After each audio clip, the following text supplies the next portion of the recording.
오늘은 지난 시대 이야기를 해보겠습니다. 지난 시대 이야기를 해볼 건데요. 저희가 하, 상, 주, 춘추전국까지 했습니다. 그럼 지난 삼국, 위진남북조였죠. 오늘은 이제 지난 시대 이야기를 해볼게요. 자, 중국 최초의 왕조, 통일왕조인 진나라입니다. 자, 전국시대의 진나라가 중국 서쪽에 위치한 국가였고요.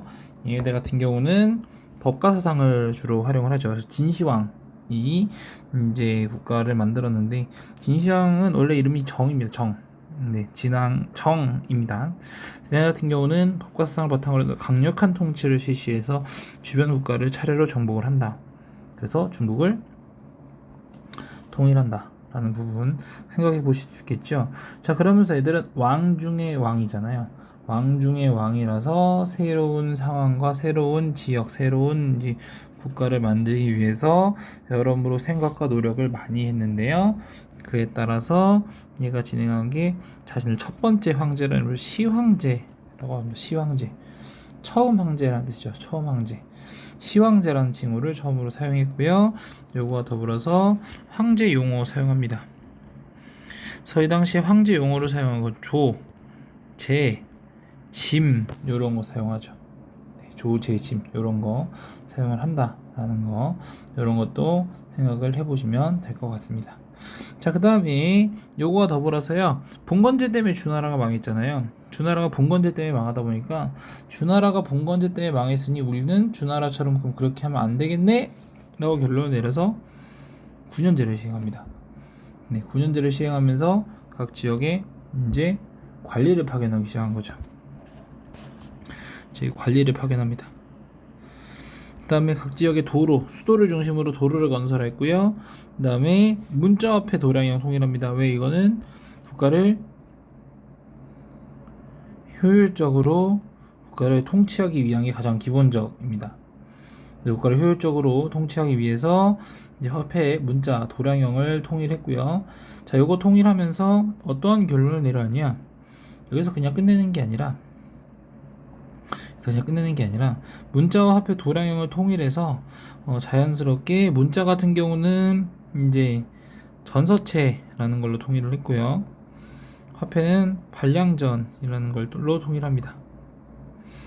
국가 효율적으로 통치하기 위해서 세금도 걷고 이런 모습이 등장한 거죠. 도로는 수도를 중심으로 쭉 연결하는 모습까지 생각해 보시면 될 것 같습니다. 그 다음 뭐 하나 또 통일하면 수레폭도 통일을 해요. 네, 수일폭도 통일을 한다라는 거, 이런 것도 좀 같이 생각해 보겠습니다. 이러면서 새롭게 국가 통일하는 것까지 여러분들이 좀 고민해 보실 건데요. 자, 요거와 더불어서 이제 진나라가 근데 얼마 안 돼서 망해요. 멸망합니다. 멸망한 이유는 일단 기본적으로 유식이 만리장성 처음 쌓기 시작하거든요. 그래서 유목민족까지 정비하는 모습까지 등장을 했는데요. 자, 요거와 더불어서 어떤 결론까지 맺어지게 되냐면, 자, 근데 문제가 얘네들 같은 경우 공사를 좀 많이 해요. 대표적인 게 아방궁 합니다. 아방궁 궁궐이죠. 궁궐. 네, 아방궁 만들었고요. 그 다음에 만리장성 만들었죠. 자, 이런 것 때문에 즉 많이 통치한단 말이에요. 이런 식으로 이제 많은 걸 짓기 시작했단 말이죠.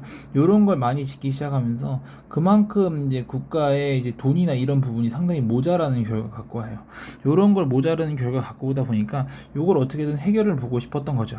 그래서 아방궁이나 만리장성 같은 대규모 토목공사와 그다음에 안 오면 죽는 가혹한 법률에 의한 통치 때문에 각지에서 반란이 일어났는데, 대표적인 반란이 진승과 오광의 난이라는 게 있었다. 진승과 오광의 난이라는 게 있었다. 그래서 진승과 오광이라는 농민반란이죠. 이건 중국 최초의 농민반란의 성격을 갖습니다. 농민반란으로서 이런 것까지 좀 고민해 보시겠습니다. 그래서 이제 진나라가 결국은 금방 망한다라는 겁니다. 그래서 아방궁이나 만리장성, 그다음에 또 하나 또 있죠. 뭐예요? 진시황. 이런 거를 짓는데 그만큼 돈이나 힘이 많이 들어갔다라는 거예요. 그래서 그런 거 해결하기 위한 모습도 있었다라는 겁니다. 자, 그리고 그 뒤에 한나라가 중국을 통일했는데, 자, 군국제로 지방을 다스리게 됐고요. 자, 그러면서 얘들 같은 경우는 한나라 골방 고조가 다스린 거죠. 군국제는 그럼 뭐냐? 군국제는 중앙은 9년제로, 그다음에 지방은 봉건제로 통치한다. 그래서 여기 그림에 있는 것처럼 여기는 9년제로, 여기는 봉건제로 이렇게 진행하더라 라는 거 여러분들이 그거 같이 생각해 보시면 될 것 같습니다. 자, 요거와 더불어서요, 얘들은 한나라 무제 시기가 제일 중요해요. 무제는 유학을 기본으로 삼았고요, 9년제를 실시한다. 나중에 결국 이제 9년제를 실시하게 된 거죠. 요 사이에 넘어오면서 이제 뭐 통치를 하거나 이런 부분이 뭐 반란을 겪고 진압하는 과정이 따로 존재하는데 그건 빼고요. 자, 그 다음에 요 시기에 유학의 기본 통치 이념으로 삼는 과정은 동중서의 영향을 받았습니다. 동중서의 영향을 받았고요. 그 다음에 요 시기에 고조선 무역해서 우리나라의 한 4군 무너뜨렸습니다. 그 다음에 한 4군 설치했고 여기는 한 9군을 설치합니다. 자, 그래서 장건을 이제 대월지란 데에 파견을 하게 돼요. 왜냐면 이 장건이 여기 갔을 때 여러모로 좀 이제 문제를 일으키 이제 그 장건을 보내게 된 이유가 대월지가 옛날에 흉노한테 공격을 당한 적이 있어서 그래요. 자, 근데 얘 같은 경우는 실패를 했죠. 그리고 돌아오는 길에 여기를 이제 비단길로 만드는 모습도 등장을 합니다. 근데 하지만 이러한 이제 대외 원정 때문에 재정이 그만큼 악화가 됐고, 재정이 악화가 되면서 자연스럽게 이 재정 악화를 해결하기 위한 모습이 등장한다 라는 겁니다. 자, 그래서 해결하기 위해서 했던 거 몇 가지 있었죠. 첫 번째가 염철전매제, 그 다음에 물가 안정책, 이런 게 있었는데 요거는 상인 출신 관료들이 주도하더라 라는 것까지 여러분들이 같이 생각해 보시면 될 것 같습니다. 자, 이제 그 다음, 근데 한나라가요 그 뒤에 금방 망해요. 왜냐면 한 무제가 왕의 권한을 그만큼 키워놓으려고 노력을 많이 했기 때문에, 왕의 권한을 그만큼 키워놓으면서 자연스럽게 한나라 내부에서는 권력 투쟁 몇 가지가 있었고요. 요것 때문에 얘네가 쇠퇴를 하게 되거든요. 이제 왜냐면 외척이나 환관 세력들이 그만큼 파워를 높이 쓰게 돼요. 외척이나 환관이 그럼 왜 발달했냐라는 건데요. 외척이나 환관이 세진 이유는 하나입니다. 무제가 자기 파워를 키우려고 이 사람들을 자기 편으로 끌어들인 거예요. 지금 이 사람들이 자기 편으로 끌어들이게 되면서 자연스럽게 외척의 환관이 이제 세지게 됐는데, 무제 뒤에 등장하는 사람들이 다 힘이 없는 사람들만 등장했단 말이에요. 힘이 없는 사람들이 등장하다 보니 자연스럽게 힘이 없는 애들만 계속적으로 등장하면서 외척이나 환관이 왕보다 힘이 더 세지는 결과가 갖고 온 거죠. 그래서 결국은 이제 왕망이 한을 무너뜨리면서 신이란 나라를 다시 세워서 주나라의 이런 거를 다시 이제 부활시키려고 노력을 많이 했어요. 자, 근데 그거는 넘어가고요.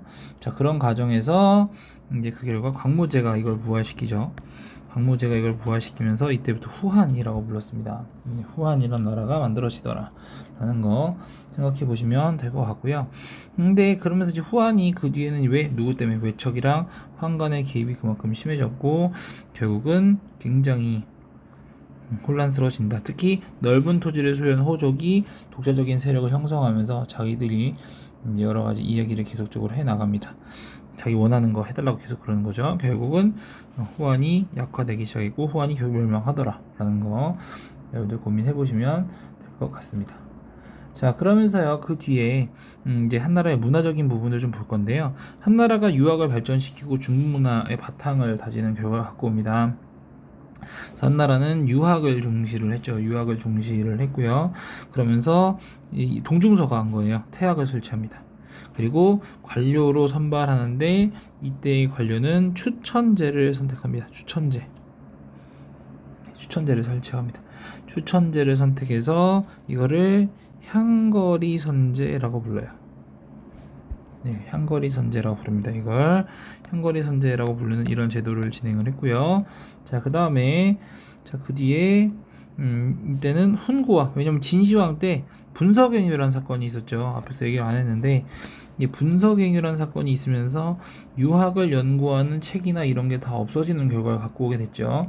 그래서 이걸 해결하기 위해서, 이 분서갱유를 해결하기 위해서 어떻게 해요? 이걸 이제 해결하는 과정에서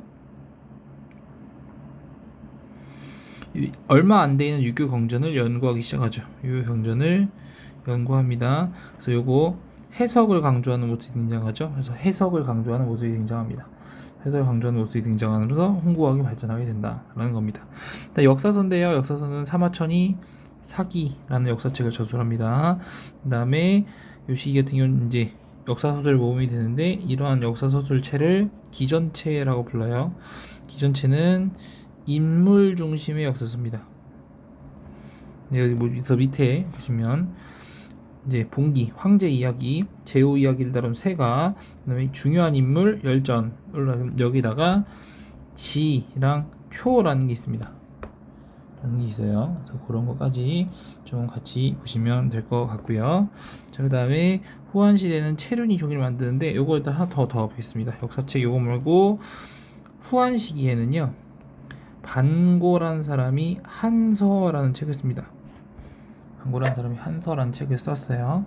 자, 후한 시기에는 체륜이 종이를 만드는 법을 개량했고 비단길 있었다라는 거, 이런 것까지 고민해 보시면 될 것 같습니다. 오늘은 지난 시대 이야기를 해봤고요. 네, 여기까지 하도록 하겠습니다.